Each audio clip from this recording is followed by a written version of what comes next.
you like to drive around and talk about the latest happenings, this is the channel you need. So subscribe and follow Carmentary. Alright, it's time for another episode of Carmentary. Good to be back with you. The show where I drive around and talk in my car. Try to work some things out in my head. Today's topic, I thought I'd spend a few minutes talking about YouTube and the Rewind 2018 video that caused such a furor the last week to 10 days. I don't really talk about YouTube very much, and I really don't care so much about the whole YouTube community, whatever that might be.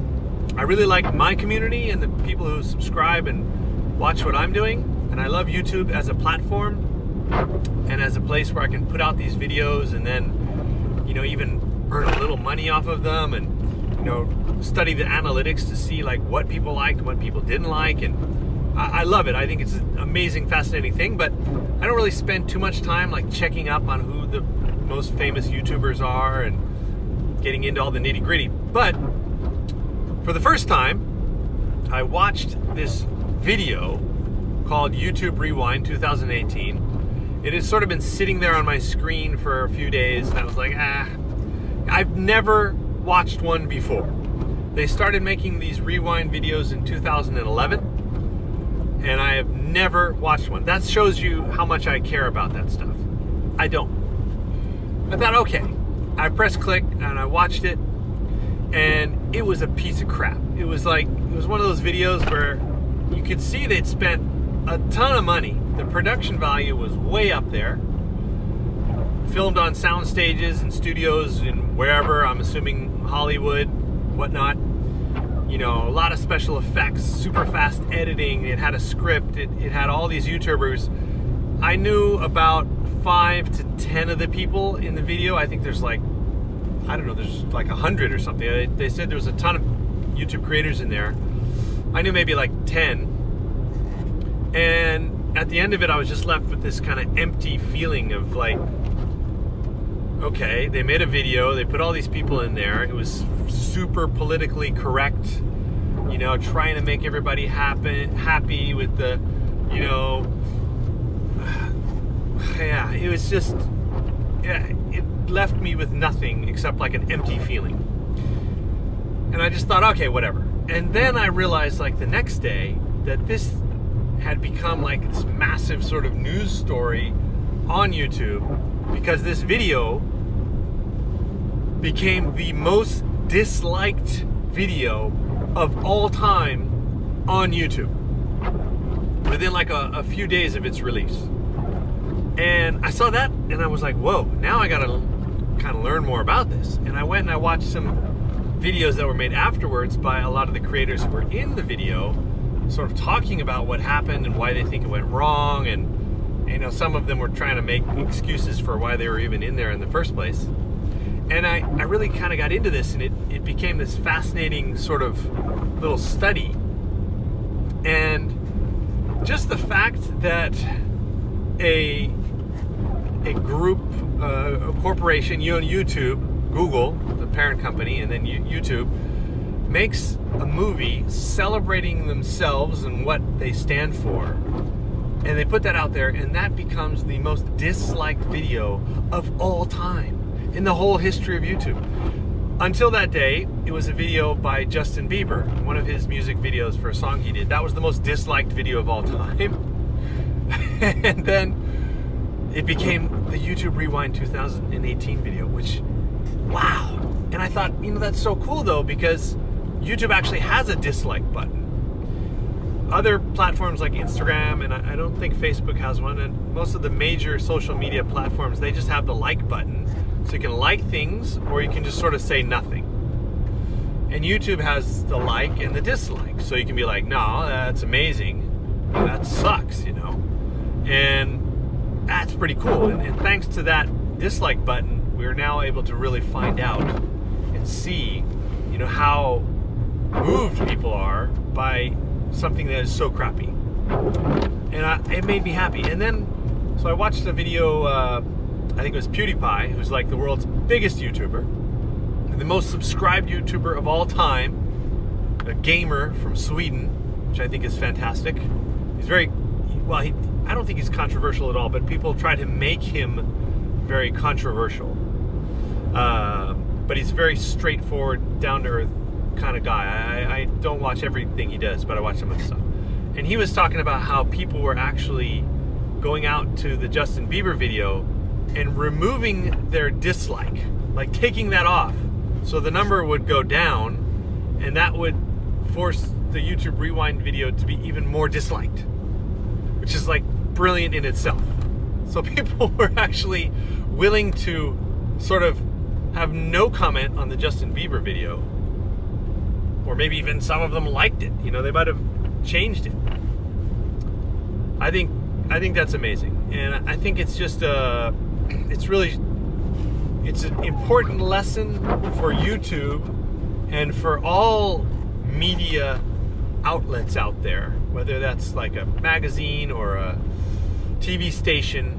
You know, YouTube, you know, good on them. They gave people the opportunity to say yes or no, you know, get the like or the dislike. Whereas like a TV station, you know, the only way you dislike a TV station is by changing the channel, and that affects their ratings. But it's kind of a weak way of doing it, you know, to actually be able to say, hey, this, no, I don't like it, you know. It's like being able to vote constantly on your leadership. Maybe they learned their lesson. I don't know. It'll be interesting to see if anything changes. I also feel, and as I was, you know, watching a lot of this and thinking about it, I feel that YouTube is really sort of focused and centered on obviously North America, and within North America, America, within America, New York, which is sort of that's where their offices are. That's where a whole lot of creators are.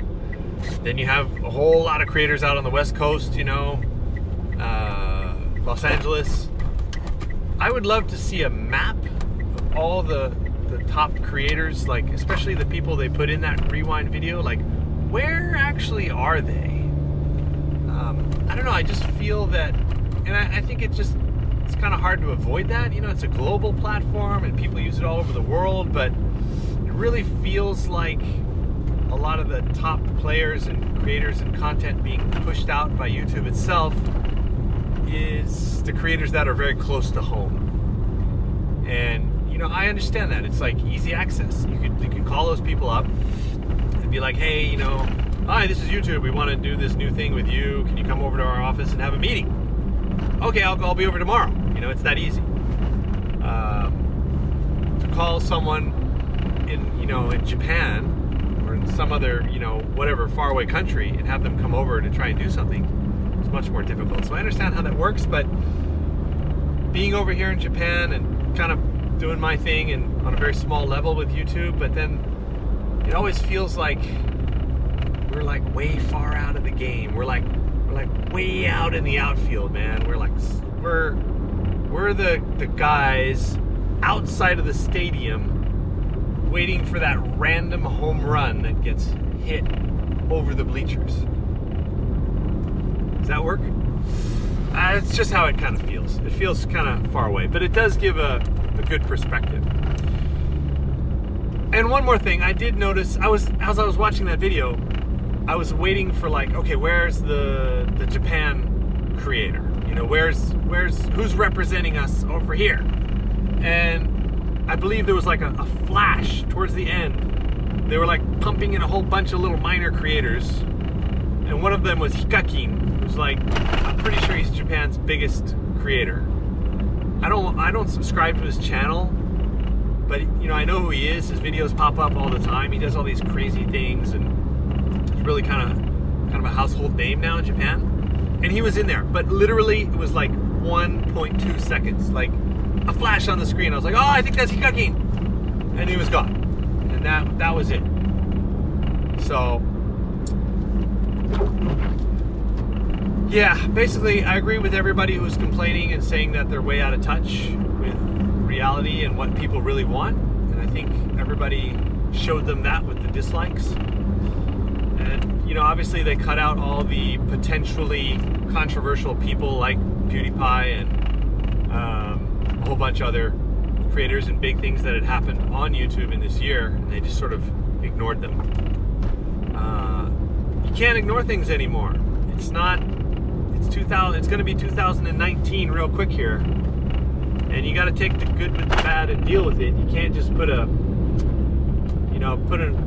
clean layer of icing on an ugly cake. You got to just deal with the ugly cake and, you know, find the beauty in that. So that's my 2 cents on the YouTube Rewind video. It's kind of interesting, a good study case, and yeah. Well, hope you enjoyed that. I got a feeling a lot of people who watch my stuff on YouTube, I know the audience is primarily in Japan and Japanese, so they probably have no idea what this whole YouTube Rewind thing even is. That's how foreign it feels. But I'd like to know your thoughts. If you have any comments on that, let me know what you think. If you guys are aware and interested in that, or if you just use YouTube to really kind of follow the specific people and things you like.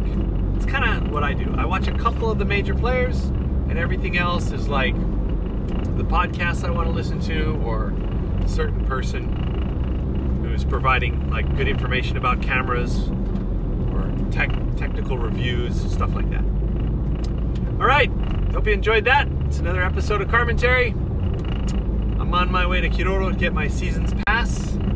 Pretty excited about that. It was another good day in the mountains, and I hope you all are getting a chance to get out in nature wherever you are. And remember, it's winter. Drive safely.